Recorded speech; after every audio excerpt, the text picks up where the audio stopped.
తీసుకుంటాం. అది కూటమి యొక్క సూత్రంగా మేము ముందుకెళ్లాలని ఇది ఆలోచనగా నేను మీకు తెలియజేస్తా ఉన్నాను. ఓకే ఓకే, మనతోటి ఆంజనేయ రెడ్డి గారు ఉన్నారు బీజేపీ నుంచి. ఆంజనేయ రెడ్డి గారు, గుడ్ ఈవినింగ్ అండి. గుడ్ ఈవినింగ్ బ్రహ్మనాయుడు గారు, అందరికి నమస్కారాలు. ఇప్పుడు తెలుగుదేశం కమిటీలు వేసింది, తెలుగుదేశం పార్టీ కొత్త పదవులు ఇచ్చారు. జనసేన కూడా ఇంకా పూర్తిగా నిర్మాణం చేయలేదు. మొన్న ఒక 5 రోజుల క్రితం సభ పెట్టి మంగళగిరిలో నిర్మాణం చేసే విధంగా వారు ఒక ప్రాసెస్ స్టార్ట్ చేశారు. ఇప్పుడు వైసీపీ కూడా అదే క్రమంలో ఐడి కార్డు కూడా ఇస్తున్నారు కార్యకర్తలకని ఒక అనౌన్స్మెంట్ కూడా అది నడుస్తూ ఉంది. మరి బీజేపీ ఏం సార్, ఆంధ్రప్రదేశ్లో మీకు కూడా బలపడుతుందా? నిర్మాణం కమిటీలు అవన్నీ ఉన్నాయా?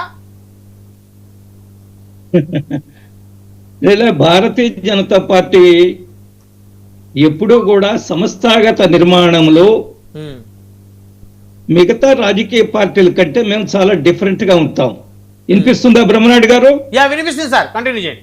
హలో, మేము ఎప్పుడు కూడా ప్రతి 3 సంవత్సరాలకు ఒకసారి సంస్థాగత ఎన్నికలు నిర్వహించుకుంటాం.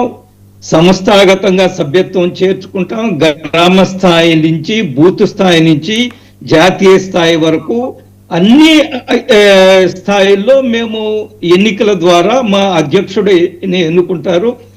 ఆ అధ్యక్షుడి ద్వారా మిగతా కార్యవర్గం నిర్మాణం అవుతుంది. మేము ఎప్పుడు ప్రజాస్వామ్యబద్ధంగానే, బహుశా దేశంలో ఏ ఆర్గనైజేషనల్ సెటప్ లేదా ఆర్గనైజేషన్ నిర్మాణం విషయానికి వస్తే ఏ రాజకీయ పార్టీ అయినా మా తర్వాత, మాతో సమానంగా కమ్యూనిస్టులు ఉండొచ్చేమో, వాళ్ళకి కొన్ని పద్ధతులు ఉంటాయి. బట్ ఆర్గనైజేషన్ డెమోక్రటిక్ సెటప్ లో నిర్మాణం చేయడము ఒక భారతీయ జనతా పార్టీ తర్వాతనే ఏ రాజకీయ పార్టీ అయినా. ఒకటి రెండోది, మనం ఈరోజు స్థానిక సంస్థల ఎన్నికలు చర్చ చేస్తున్నాం. రాజకీయ పార్టీలు అప్పుడెప్పుడో 1996లో 30 సంవత్సరాల కిందట ఏదో జరిగింది, ఎన్టీఆర్కి ఎన్నుపోటు పడిచారు, పార్టీని లాగేసుకున్నారు. ఇవన్నీ ఇప్పుడు అవసరం లేదు. ఆ చర్చ అది క్లోజ్ అయిపోయింది. 4 సార్లు చంద్రబాబు నాయుడు గారు ఎన్నికల్లో గెలుచున్నారు, 4 సార్లు గెలిచారు. ఎన్టీ రామారావు గారు చనిపోయిన తర్వాత ఆయన పేరుతో పెట్టిన రాజకీయ పార్టీ పోటీ చేసినా కానీ చాలా పూర్ పెర్ఫార్మెన్స్ ఉండింది, వాళ్ళు ఎక్కడా గెలవలేదు. అప్పుడు కూడా చంద్రబాబు నాయుడు గారే గెలిచారు, 4 సార్లు గెలిచారు. కాబట్టి అది ఆ చరిత్రను తిరిగి తవ్వడం, ఎన్నుపోటు పొడిచారు, అది ఆరోపణలు ఇవన్నీ కూడా పనికొస్తే మాట్లాడడానికి మనం కూడా మాట్లాడుకుంటాం.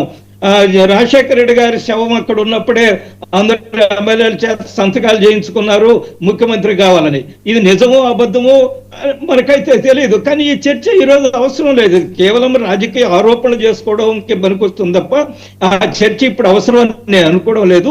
ఒకటి, స్థానిక సంస్థల ఎన్నికలు మనకు తెలుసు 72, 73 రాజ్యాంగ సవరణ తర్వాత ప్రతి 5 సంవత్సరాలకి స్థానిక సంస్థల ఎన్నికలు జరగాల.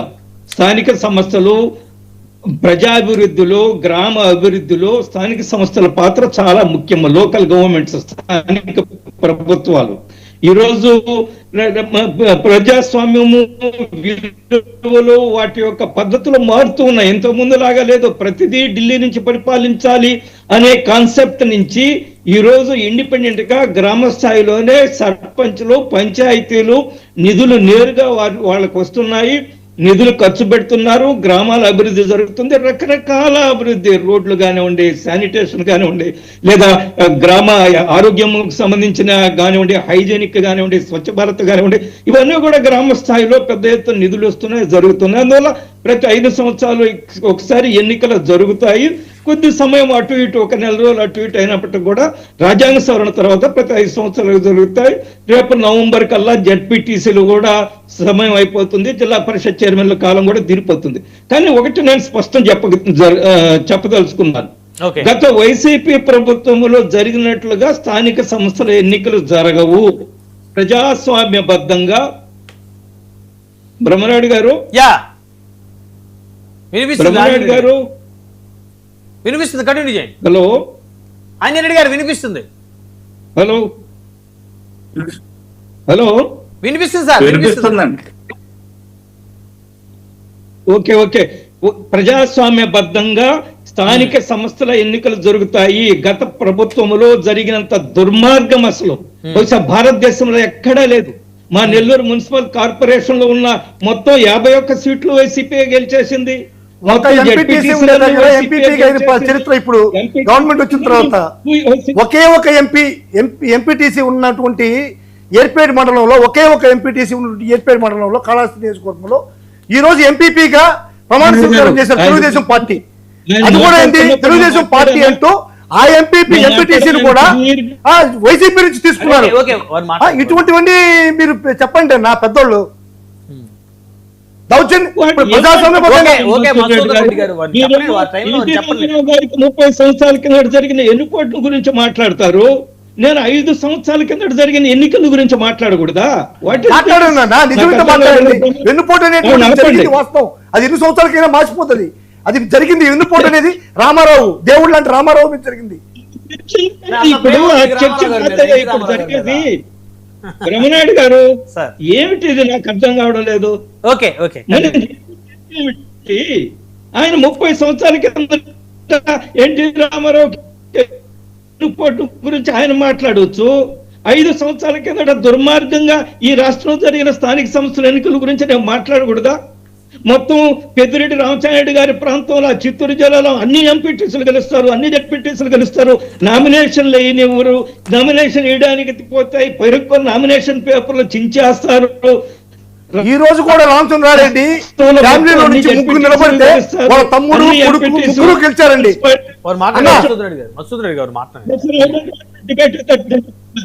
I don't want to debate with that gentleman. Please, మీ ఇష్టం, మీరు మాట్లాడుకోండి. వారి దగ్గర సిగ్నల్ వీక్ గా ఉంది, దయచేసి డిస్టర్బ్ చేయకండి. వాట్ ఈస్ ఈ స్పీక్ నాకు అర్థం కావడం లేదు. ఆయన మాట్లాడే సేపు నేను విన్నాను కదా, వినమనండి.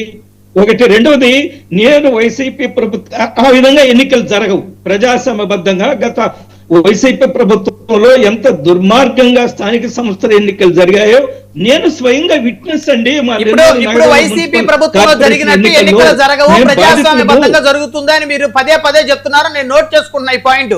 ఒకవేళ రేపొద్దున మీ ప్రభుత్వంలో గనక వైసీపీ తరహాలో గనక ఎక్కడైనా గనక ఎన్నికలు జరిగితే ఆ విజువల్స్ ప్లే చేసి మరీ మనం చర్చ పెట్టుకుందాం ఆంజనేయుడు గారు. Everything will be according to democracy, according to election commission. ఎటువంటి ఇది ఉండదు. స్వేచ్ఛగా ఎవరైనా పోటీ చేయొచ్చు, చెయ్యాలని మేము కోరుకుంటున్నాము. ప్రజాస్వామ్యంలో అసెంబ్లీకే రాని వాళ్ళు ప్రజాస్వామ్యాన్ని గురించి మాట్లాడతారు.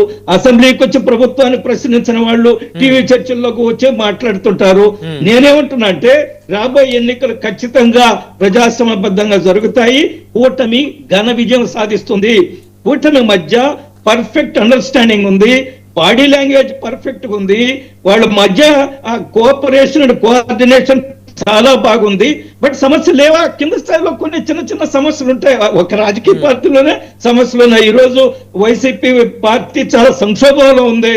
ఒకరి మీద ఒకరు ఆరోపణలు చేసుకుంటున్నారు, కొంతమంది బయటకు వెళ్ళిపోతున్నారు. ఆ నంబర్ 2 విజయసాయి రెడ్డి గారు